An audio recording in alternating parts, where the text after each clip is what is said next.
سره شی لیونو زورورې د زوره نه تښتي او خوله د استبداد په فریادونو ماتېدی نه شي. ژبه مې د کړي سوداګره چې پښتون ګټم او دې کې د پښتو په دولتونو ماتېدی نه شي او موږ د انغت مجرمان موږ لیوني د ژوند دا د سرنشې مو په دارونو ماتېدی. ربالعزته کومو خلکو په دې وطن باندې وکړ کړی دی او کوم چا چې د پښتنو کور ته وراشلی دی ربالعزته که د هدایت نصیب نه وي ربالعزته په خپل کور ورته ورولګي چې په درد او په دغه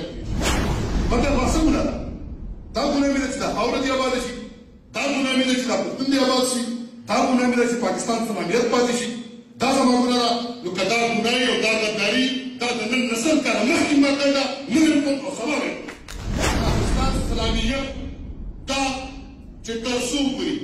د پښتنو په کور باندې امن نه راغلی هېڅ شي کېدلی شي جوړولی. که نشنلان نه وي پښتانه نه وي که پاکي یو نه ژبه یو ده پښتو یو ده قام یو دی ځمکه یو ده خاوره یو ده په دې باندې به نه کوو میدان ته به راوځو قام به ګټو پښتو به ګټو ولس به ګټو امن به راولو سرونه به شیندو انشاءالله. تاسو به په کوم لیک کې په کومه ژبه کې د باچا خان نوم نه وي د کومې ادب سره د پښتنو نوم نه وي هغه ادب لاندې ګړلی به ګرځي. ځکه چې باچا خان بابا راپاڅېدو او چې په دې ملک کې تورې تیرې وې او تعلیم نه و او انګرېز راغلی و نو څه وو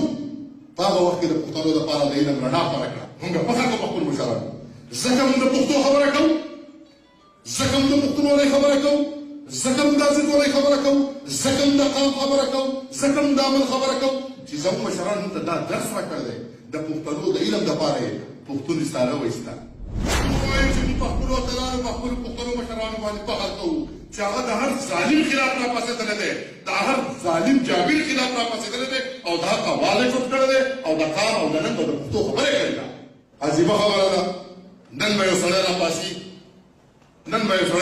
ما به زما د تاریخ نه خبروي 15 کاله چې باچا خان بابا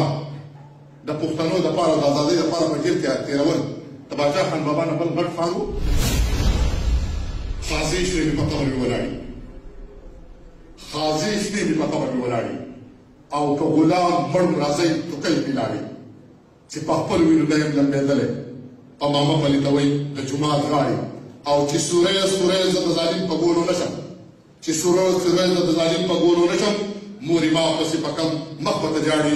یا به دا بېننګ عمل باغ یادن کړم او یا به کړم د پښتنو کوڅې ویجاړې. زه یم پښتون زما په سر شمله کږه وتړئ پس د مرګ له چې مې زنه په خاصه وتړئ دا مې د پلار نیکه یادګار دی چې ژوندی پاتې شي خازې د قبر ته مې توره او نیزه وتړئ که په ژوندون مې پوره نه شو دا ارمان دی زما د انقلاب جنډه زما په جنازه وتړئ. د بل چا نه یو وطن یې د افغان وطن زما وطن،